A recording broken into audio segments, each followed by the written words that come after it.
Hello बच्चों। तो इंतज़ार की घड़ियां समाप्त हुई है ना। और एनडीए की डेट आ गई है 14 नवंबर। एडमिट कार्ड भी निकलने स्टार्ट हो गए हैं। कुछ बच्चों के हमारे पास मैसेज भी आए थे, सर सिलेबस रह गया, सिलेबस रह गया। देखो, ये हमने पहले भी कहा था कि हमारा टारगेट है अगला जो एनडीए का एग्ज़ाम आने वाला है वो, क्योंकि सिलेबस अगर हम बाकी टीचर की तरह जल्दी से खिंचवाने की कोशिश करेंगे तो फिर प्रैक्टिस एनफ नहीं हो पाएगी। आई होप आप सबको समझ में आ रहा होगा सिलेबस स्पीड ना पकड़ने के पीछे क्या कारण रहा है हमारा। लेकिन फिर भी जितना पोर्शन हमने किया है और जितना हम आगे अभी करने वाले हैं एप्लीकेशन ऑफ डेरिवेटिव के रिगार्डिंग, आप उनको एक बार अच्छे से कर लीजिएगा, वो आपको स्कोर करने में काफ़ी हेल्प करेगा। फिर दूसरा, एक हमने छोटी सी वीडियो बनाई थी और यूट्यूब पे ही आपको मिल जाएगी, हमारे चैनल पे ही, कि एनडीए मैथमेटिक्स के सिलेबस का टॉपिक वाइज कितना पोर्शन इंक्लूड होता है और क्या क्या इंपॉर्टेंट टॉपिक्स है, वेटेज के हिसाब से हमने डिस्कस किया हुआ है। तो आप एक बार वहाँ पे ज़रूर देख लीजिएगा ताकि आप लोगों को भी आइडिया मिल जाए कि कितने टॉपिक ज़रूरी हैं ज़्यादा और कितने नहीं हैं। तो ये था हमारा मतलब शेड्यूल। और कोशिश करेंगे हम, अभी भी कुछ बच्चे अगर रिक्वेस्ट करते हैं और आगे हमसे, तो स्टडी मटेरियल प्रोवाइड करा देंगे शॉर्ट एंड नोट्स टाइप में, ताकि आप एग्ज़ाम से 2 या 3 दिन पहले अपना शॉर्ट रिवीजन कर सको, जो हेल्प होगा आपके लिए स्कोरिंग के लिए, है ना। तो ठीक है, जो भी होगा देखते हैं, अच्छा ही होगा। बाकी आगे आज हम क्लास स्टार्ट करने वाले थे, तो उसमें एप्लीकेशन ऑफ डेरिवेटिव का चैप्टर स्टार्ट करना है हमें, है ना। अब चलेगा आपका application of derivative. Application of derivative, application of derivative में कुछ इंपॉर्टेंट टॉपिक रहेंगे भाई आपके। जैसे पहला टॉपिक रहेगा आपका भाई स्लोप के रिगार्डिंग, यानी equation of tangent and normal. Equation of tangent and normal, इनके रिगार्डिंग क्वेश्चन मिलेंगे। तो आज का टॉपिक हम इसी पे ही स्टडी करने वाले हैं। बाकी इस पे नेक्स्ट टॉपिक बनता है एप्लीकेशन ऑफ डेरिवेटिव में increasing and decreasing function. Increasing and decreasing function. Decreasing function, इसमें हम देखेंगे कोई फंक्शन कब इंक्रीज होगा और कब डिक्रीज होगा, उनके रेस्पेक्ट में उनकी क्या वैल्यू रहेगी, किस इंटरवल में इंक्रीजिंग होना है और किस इंटरवल में डिक्रीजिंग होना है। थर्ड केस में हम लोग मैक्सिमा एंड मिनिमा के बारे में जानेंगे। ठीक है, maxima and minima. Maxima and minima भी कुछ पार्ट बना देंगे हम, जैसे local maxima minima, absolute maxima and minima. ठीक है, इन टर्म को कैलकुलेट करेंगे हम। मैक्सिमा मिनिमा के केस में देखेंगे कि किस इंटरवल के, किसी इंटरवल के किस पॉइंट पे वो कर्व मैक्सिमम वैल्यू रखेगा या मिनिमम वैल्यू रखेगा। और फोर्थ केस में मैक्सिमा और मिनिमा के ही प्रैक्टिकल प्रॉब्लम करने वाले हैं हम। ठीक है, प्रैक्टिकल प्रॉब्लम्स, मतलब इसमें एरिया वॉल्यूम के रिगार्डिंग कुछ चीज़ों को देखेंगे हम। तो ये रहेगी हमारी एप्लीकेशन डेरिवेटिव की प्लानिंग में। तो देरी ना करते हुए आज का जो टॉपिक है टेंजेंट एंड नॉर्मल के रिगार्डिंग, इसको थोड़ा सा देख लेते हैं। तो इसको टॉपिक को स्टार्ट करने से पहले हम कुछ छोटी मोटी टर्म हैं उनको देखेंगे भाई पहले। ठीक है, तो बेसिकली देखिए, मान के चलिए ये आपकी वाई एक्सिस है और ये एक्सिस है जो आपको 4 क्वाड्रेंट में बांट रहा है किसी भी प्लेन को, है ना। मैंने माना एक लाइन जो ओरिजिन से पास होती हुई कुछ ऐसे जा रही है, और इस लाइन की इक्वेशन को नाम दे दिया मैंने y बराबर में mx प्लस में c। जहां पर ये जो m की टर्म है ना, इसको हम बोलते हैं स्लोप। ठीक है भाई, तो m क्या है आपका, slope of the line. Slope of the line, ठीक है भाई। और स्लोप का मतलब होता है बेसिकली झुकाव, कि कोई चीज हॉरिजेंटल के रिगार्डिंग कितनी झुकी हुई है। तो यहाँ पे हॉरिजेंटल के रिगार्डिंग ये हो जाएगा थीटा, इतना एंगल आपका झुका हुआ है हॉरिजेंटल के रेस्पेक्ट में, यानी एक्स एक्सिस के रेस्पेक्ट में। तो अगर थीटा का ही आप टेंजेंट ले लेंगे ना, तो वही क्या बन जाएगा आपका स्लोप, जिसको हम m से रिप्रेजेंट करते हैं, यानी ये बन जाएगा आपका स्लोप ऑफ द लाइन। जैसे मैं मानकर चलता हूँ भाई, थीटा है आपका मान लीजिए 60 डिग्री, तो टेंजेंट 60 डिग्री क्या हो जाएगा, √3, तो स्लोप की वैल्यू बन जाएगी आपकी √3। तो बेसिकली स्लोप होता है झुकाव, ठीक है, कोई लाइन किसी के रेस्पेक्ट में हॉरिजॉन्टल सरफेस के रेस्पेक्ट में कितनी झुकी हुई है या कितनी इंक्लाइंड है। इंक्लाइंड वर्ड भी यूज किया जाता है इस केस में, ठीक है। दूसरा मैंने माना था हॉरिजॉन्टल को एक्स एक्सिस एंड वर्टिकल को वाई एक्सिस। तो मैं स्लोप को कुछ ऐसे भी रिप्रेजेंट कर सकता हूं कि rate of change of y axis with respect to x axis is also known as the slope of the given line। कि वर्टिकल कंपोनेंट में हॉरिजॉन्टल कंपोनेंट के रिगार्डिंग कितना चेंज आ रहा है वो भी क्या कहलाएगा, स्लोप कहलाएगा उस वैल्यू का। जहां पे जो x है ये तो कहलाएगी इंडिपेंडेंट वाली टर्म, इंडिपेंडेंट, एंड y वाला टर्म यानी y वाला फैक्टर कहलाएगा आपका डिपेंडेंट, क्योंकि y की वैल्यू डिपेंड कर रही है x पे, तो डिपेंडेंट फैक्टर हो जाएगा y कंपोनेंट का। तो यानी डिपेंडेंट वैल्यू इंडिपेंडेंट के रेस्पेक्ट में कितना चेंज होगी उसी को हम नाम देते हैं स्लोप। तो ये तो था एंगल के रेस्पेक्ट में कि अगर एंगल गिवन है तो आप उसका टेंजेंट ले लीजिए, वो स्लोप आ जाएगा गिवन लाइन का। लेकिन अगर मैं आपसे ये कह दूं कि ये लाइन किसी दो पॉइंट से पास हो रही है, मान लीजिए एक पॉइंट P नाम दे दिया हमने यहाँ पे, इसके कोऑर्डिनेट दे दिए x1 y1, एक पॉइंट मैंने यहाँ पे दे दिया मान लीजिए Q, इसके कोऑर्डिनेट दे दिए हमने x2 y2। तब आपसे मैं स्लोप निकालने के लिए बोलूँ भाई, तो स्लोप इस केस में क्या बन जाएगा, जो कि m है वो हो जाएगा y2 माइनस y1 यानी y के कंपोनेंट डिफरेंस अपॉन में x2 माइनस में x1। ये वैल्यू फिर आपको स्लोप की वैल्यू निकाल के देगी, ठीक है। ये तो है जब आपकी लाइन किसी दो पॉइंट से पास हो रही हो, Q एंड P से, तब स्लोप हम ऐसे निकालेंगे। एंगल गिवन होगा तब स्लोप टेंजेंट की फॉर्म में निकलेगा, ओके। अब यहाँ पे कुछ टर्म आपको जैसे पता होनी चाहिए, जैसे कि भाई मैंने कहा था ये y एक्सिस है और ये x एक्सिस है, ठीक है। ये हो गई x एक्सिस हमारी और ये वर्टिकली में हो गई y एक्सिस। मैं आपसे कह दूं कि कोई लाइन x एक्सिस के पैरेलल है तो इसका स्लोप बताएं, तो आपको पता होना चाहिए x एक्सिस के पैरेलल जो लाइन है x एक्सिस के पैरेलल, उसका स्लोप हमेशा कितना होगा, 0। और अगर आपसे यही केस में मैं कह दूं कि y के पैरेलल एक लाइन है, इसका स्लोप बताएं, तो y के पैरेलल में जो स्लोप होगा dy/dx यानी जो m होगा, उसके लिए देखिए वर्टिकल के साथ में ये वर्टिकल वाली पैरेलल जो लाइन है इसका x एक्सिस के साथ में कितना डिग्री का एंगल बन रहा है, 90 डिग्री का, और आप टेंजेंट 90 लेंगे तो क्या बनेगा, इन्फिनिटी। यानी y एक्सिस के पैरेलल जो लाइन होती है ना उसका स्लोप कभी भी डिफाइंड नहीं होता, तो हम सीधा सीधा लिखते हैं नॉट डिफाइंड, नॉट डिफाइंड। तो आपको ये पॉइंट नोट करने हैं कि x एक्सिस के पैरेलल कोई लाइन है तो उसका स्लोप 0 रहेगा, y एक्सिस के पैरेलल कोई लाइन है तो उसका स्लोप डिफाइंड नहीं रहेगा, उसको हम बोलेंगे नॉट डिफाइंड, ठीक है। ये तो कुछ जनरल टर्म थी हमारी। इसके बाद कुछ वैल्यू आपको और याद रखनी है क्योंकि ये टॉपिक काफ़ी इंपॉर्टेंट इंक्लूड होता है।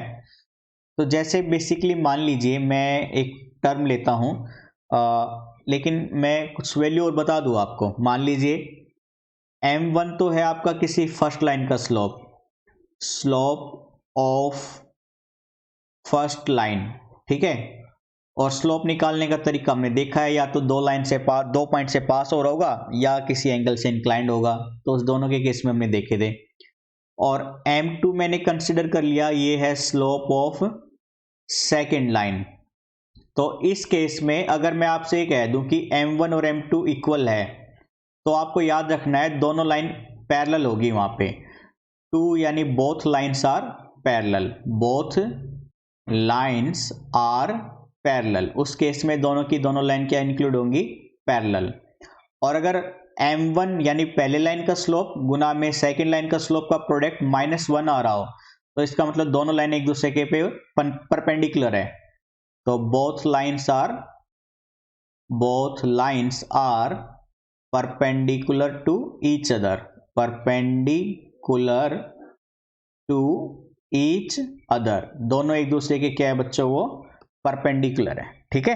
तो स्लोप के वैल्यू में तो ये कुछ पॉइंट ये याद रखने हैं आपको। इसके रिगार्डिंग जो हम बात करने वाले थे इंपॉर्टेंट वैल्यू में, वो कुछ ऐसे है। देखिए, मान लीजिए आपके पास ये कर्व है, ठीक है, ये वाला एक कर्व ले लिया हमने। तो इस पे अगर मैं ये वाले पॉइंट P पे एक टेंजेंट लेना चाहूँ तो वो कुछ ऐसे हो जाएगा। ये हो गया हमारा ये कुछ ऊपर से चला गया, एक सेकेंड भाई, ठीक है, इसको क्लीन कर लेते हैं और ग्रीन पेन से दिखाते हैं आपको। तो ये कुछ टेंजेंट ऐसे हो जाएगा आपका, ठीक है, इस पॉइंट से जो छू के गुजरेगा। टेंजेंट यही तो होता है ना, जो छू के गुजरता है। तो आपको इस लाइन का इक्वेशन निकालने के लिए बोल दें, मतलब ये तो है आपका टेंजेंट। आपको यहाँ पे पूछ सकता है इक्वेशन ऑफ टेंजेंट बताएं, इक्वेशन ऑफ टेंजेंट, ठीक है। आपको एक तो ये पूछेगा, पहला क्वेश्चन रिगार्डिंग। दूसरा, मान के चलिए मैं यहीं पे कह रहा हूं कि ये जो इक्वेशन ऑफ टेंजेंट है ये किसी पॉइंट P से पास हुई जिसके कोऑर्डिनेट है x1 y1, और इसी के ऊपर एक परपेंडिकुलर ड्रा कर दिया जिसको मैं नॉर्मल नाम देता हूं, टेंजेंट के परपेंडिकुलर, ठीक है, इसको हम नाम दे देंगे नॉर्मल। तो दूसरा केस बन जाता है आपका इक्वेशन ऑफ नॉर्मल बताएं। ये दो क्वेश्चन बनते हैं आपके अब यहां से, ठीक है भाई। तो देखिए कैसे फाइंड आउट करेंगे भाई। इक्वेशन ऑफ टेंजेंट से पहले सबसे पहले आपको स्लोप निकालना पड़ेगा टेंजेंट का। तो स्लोप ऑफ टेंजेंट, ठीक है, स्लोप ऑफ टेंजेंट, इसको हम dy बाई dx से लिखते हैं, ठीक है, slope of tangent dy by dx, और जो कि पास हो रहा है पॉइंट P से, तो आप पॉइंट P पे यानी x1 y1 पे स्लोप निकाल लें, ठीक है। स्लोप कैसे निकलेगा वो मैं आपको यहीं पे बता देता हूं इक्वेशन ऑफ टेंजेंट के केस में। जैसे मान लीजिए मैंने आपसे कहा एक कर्व है y बराबर में 2x की पावर 3 माइनस 2x प्लस 7, और ये पास हो रहा है 1 2 से। तो स्लोप बताएं, ठीक है, मैं आपसे इसमें कह रहा हूं आप इस कर्व का स्लोप बताएं। तो आपको dy बाई dx यानी इस वाले गिवन कर्व का आपको डिफरेंशिएट कर देना है पहले। तो dy बाई dx क्या टर्म बनेगी भाई, डिफरेंशिएट करेंगे x के रेस्पेक्ट में, तो 6x स्क्वायर माइनस का 2 7 का 0, और डिफरेंशिएशन 1 बाई 2 पे निकाल लीजिए। तो डिफरेंशिएशन यानी dy बाई dx एट 1 2 ये बन जाएगा 6x की वैल्यू 1 का होल स्क्वायर माइनस 2, तो ये 6 माइनस 2 यानी बन गया 4। तो स्लोप यहाँ पे ऑफ टेंजेंट गिवन करके लिए क्या बन जाएगा 4। तो एक टर्म तो आपको ये याद रखनी है कि स्लोप किसी भी टेंजेंट का, सॉरी गिवन कर्व का ऐसे निकाल लेंगे, स्लोप ऑफ टेंजेंट हो गया। तो ये एग्जांपल आप नोट भी कर सकते हैं, ठीक है। तो एग्जांपल के हिसाब से आपका गिवन कर्व से स्लोप ऑफ टेंजेंट आया 4। अब मान लीजिए आपको निकालना है इक्वेशन ऑफ नॉर्मल। तो इक्वेशन ऑफ नॉर्मल से पहले आपको स्लोप ऑफ नॉर्मल निकालना पड़ेगा। तो याद रखना है slope of normal, slope of normal ये बन जाएगा -1 upon slope of tangent, slope of tangent, slope of tangent of given curve, यानी -1 अपॉन में dy बाई dx कितने पॉइंट पर, x1 y1 कोऑर्डिनेट के ऊपर। तो ये बनेगा स्लोप ऑफ नॉर्मल, हो गया। अब इक्वेशन ऑफ टेंजेंट जो पूछी थी आपको, तो दोनों की value equation of tangent and normal की वैल्यू मैं यहां पे लिख के बता देता हूं कैसे निकालने है आपको। तो देखिए भाई, इक्वेशन ऑफ टेंजेंट, ठीक है, इक्वेशन ऑफ टेंजेंट ये बन जाएगी आपकी y माइनस y1, y1 क्या है पासिंग पॉइंट है, और x माइनस x1 मल्टीप्लाई में स्लोप ऑफ टेंजेंट, ठीक है, स्लोप ऑफ टेंजेंट, ठीक है। ये वैल्यू आपको देगी इक्वेशन ऑफ टेंजेंट की, यानी ये जो टेंजेंट की इक्वेशन थी वो निकलेगी इस फॉर्मूले से। हो गया इतना भी आपका। अब आपको निकालना था slope of equation of normal. तो इक्वेशन ऑफ नॉर्मल का केस देखिए, इस केस में आपको क्या करना है, सेम वही चलेगा, y minus y1, slope of tangent की जगह पे क्या आ जाएगा, स्लोप ऑफ नॉर्मल, ठीक है। स्लोप ऑफ नॉर्मल इनटू में x माइनस में x1, ये इक्वेशन देगी आपको नॉर्मल की, नॉर्मल लाइन की इक्वेशन आएगी यानी इस लाइन की, और ऊपर वाली देगी टेंजेंट की इक्वेशन यानी अभी कंसीडर किया था इस लाइन में। ठीक है, तो ये था टेंजेंट एंड नॉर्मल के बारे में, इक्वेशन ऑफ टेंजेंट कैसे निकालेंगे और नॉर्मल कैसे निकालेंगे। हम कुछ 2-3 एग्जांपल लेके करेंगे, मैंने एग्जांपल साइड में रख रखे हैं 2-3, उनकी प्रैक्टिस मैं आपको अभी करा दूंगा यहीं पे। ओके, दूसरा कुछ इंपॉर्टेंट पॉइंट और है जो आपको याद होने चाहिए एग्जाम पॉइंट ऑफ व्यू से ही, कि आपसे ये पूछ ले कि किस पॉइंट पे स्लोप ऑफ टेंजेंट पैरेलल होगा एक्स एक्सिस के, तो उनको कैसे फाइंड आउट करेंगे। Point on which slope is parallel to x axis के, तो उस केस में आपको क्या करना है बच्चों, dy बाई डी एक्स को बराबर 0 रख देना है गिवन वाले पॉइंट पे, और गिवन वाला पॉइंट क्या चल रहा है, वही x1 y1 का। दूसरे केस में आपसे पूछ ले कि किस पॉइंट पे नॉर्मल यानी परपेंडिकुलर होगा, point on which slope is perpendicular to y axis. ठीक है, y एक्सिस, परपेंडिकुलर नहीं, इसको पैरेलल ही लिख लेना भाई। ठीक है, क्योंकि परपेंडिकुलर केस हमारे है नहीं, तो पैरेलल टू y एक्सिस के पैरेलल कब होगा, जब dx बाई dy को बराबर 0 रखेंगे, यानी जो dy बाई डी एक्स आया था उसको पलट के बराबर 0 रख दें और सिंप्लीफाई कर ले तो आपका पॉइंट आ जाएगा y एक्सिस के पैरेलल। हो गया, ये 2 केस थे हमारे काफी इंपॉर्टेंट। दूसरा, इसी में आपको कुछ टर्म ये भी याद रखनी है भाई, आपको यहाँ पे एंगल पूछ सकता है 2 लाइन के बीच का, 2 लाइन इंटरसेक्ट हुई है उसका एंगल, ये पहली लाइन ये दूसरी लाइन, ये वाला एंगल पूछ लेगा आपसे थीटा।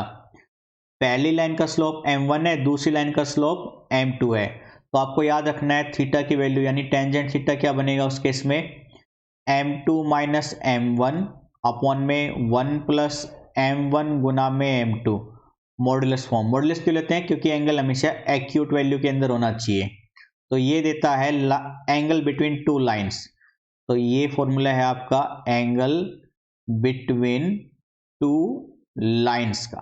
ठीक है, तो ये थे आपके कुछ important point exam point of view से। इसके अलावा कुछ खास चीजें नहीं है हमारी, तो आपको इतने पॉइंट नोट कर लेने हैं। अब मैं आपको कुछ क्वेश्चन करा देता हूं मैंने जो नोट किए हैं। ठीक है, तो ये रफ कर रहा हूं मैं, आप मेरे साथ क्वेश्चन लिख लीजिए एक बार। ये रफ हो जा भाई, अब तू क्यों टाइम ले रहा है। तो देखो भाई, ओहो नया ले लेते हैं बोर्ड, तब तक देखते हैं इसमें क्या प्रॉब्लम चल रही थी। चलिए क्वेश्चन नंबर फर्स्ट, तो पहला क्वेश्चन जैसे आपको मिलेगा find A point on the curve. पहला क्वेश्चन है find A point on the curve y बराबर में x माइनस 2 का square eight which tangent is parallel, at which tangent is parallel to the chord joining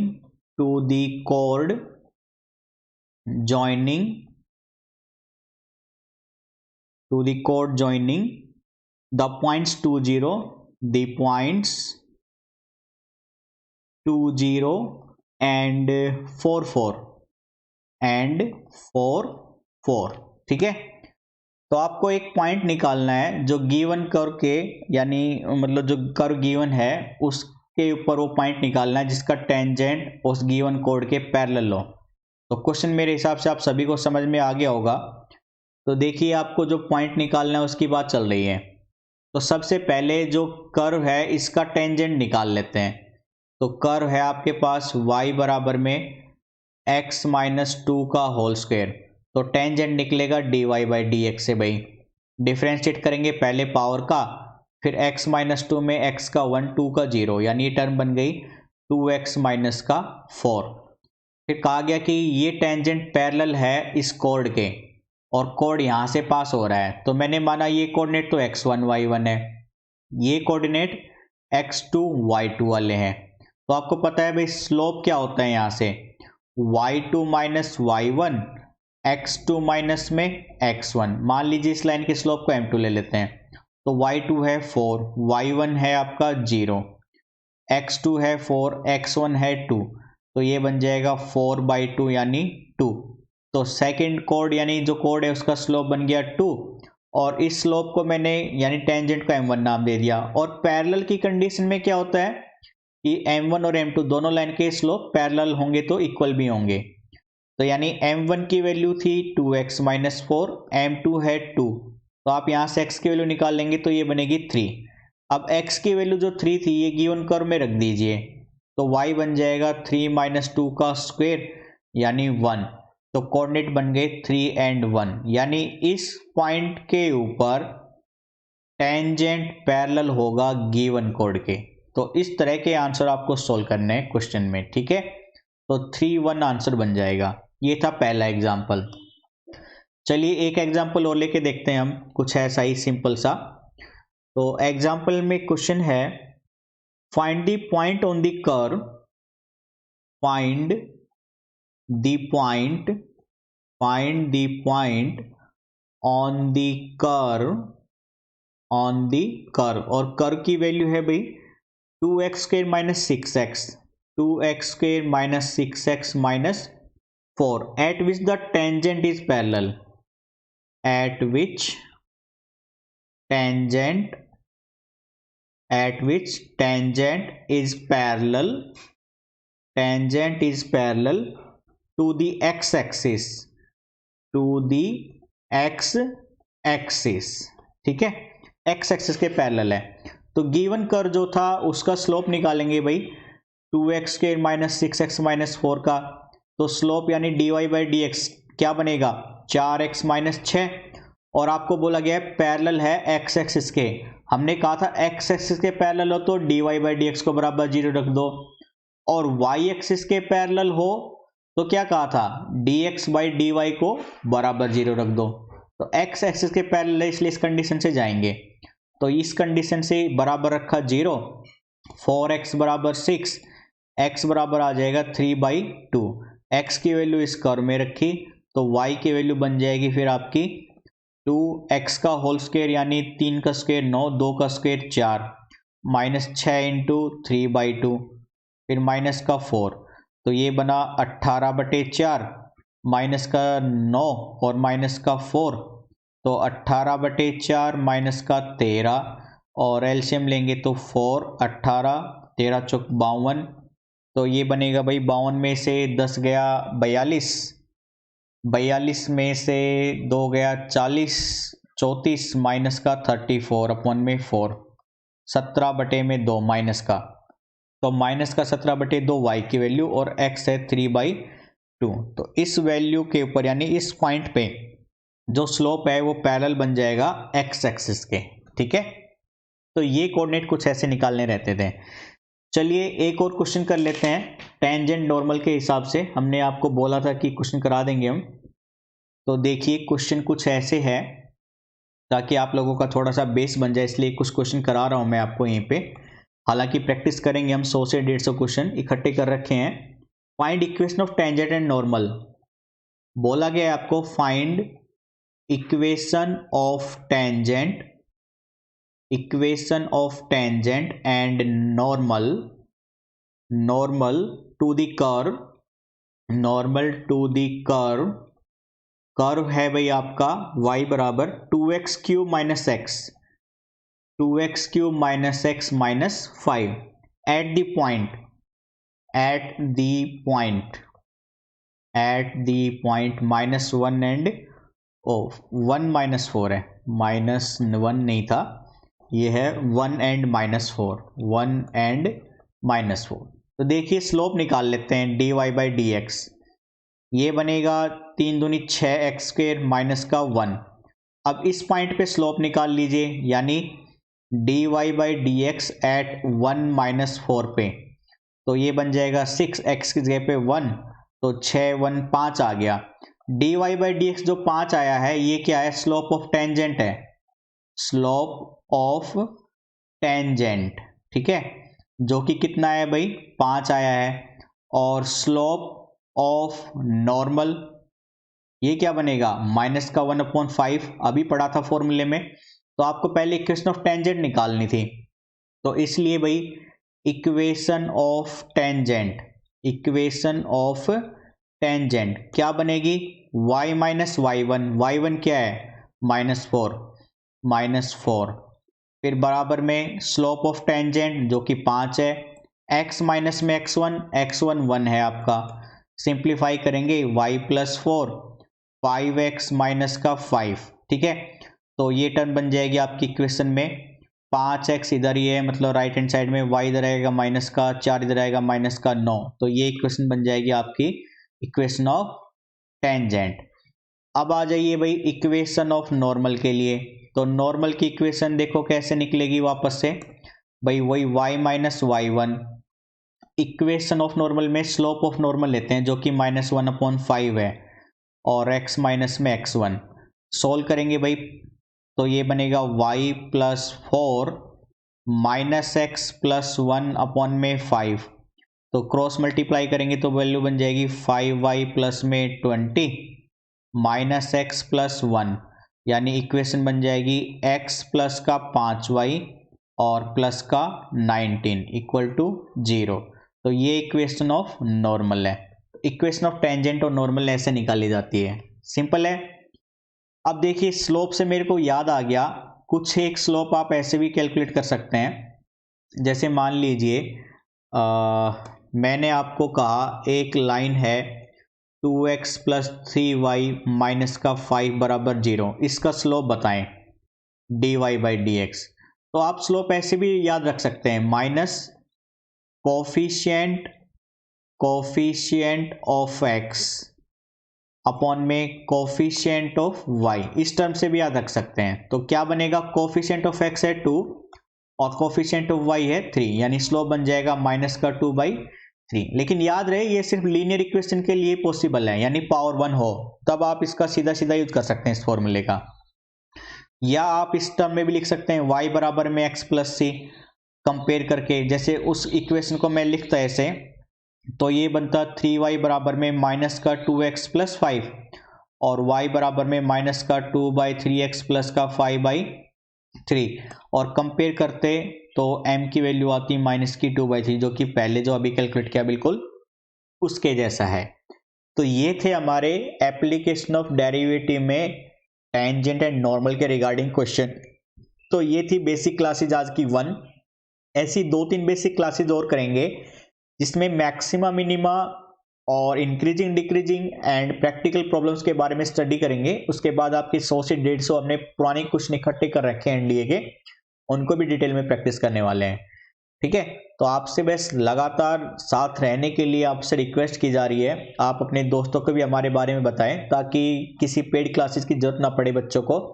और अगर response अच्छा भी मिलता है तो हमने आपसे वादा किया है कि साइंस की भी जनरल जो क्लासेस होती है वो भी कराएंगे और अदर फैकल्टी से नॉन टेक्निकल का पोर्शन भी कंप्लीट कराने की कोशिश की जाएगी। तो बस लगातार साथ बने रहिए, आप है तो हम है, हमारा अकेला कोई वजूद नहीं है, इसलिए आप लोगों का साथ जरूरी है। तो आज के लिए इतना ही रखते हैं बच्चों, सेशन को लाइक जरूर कीजिएगा, अपने दोस्तों के साथ भी शेयर करना ना भूलें। Okay, thank you, bye bye, take care.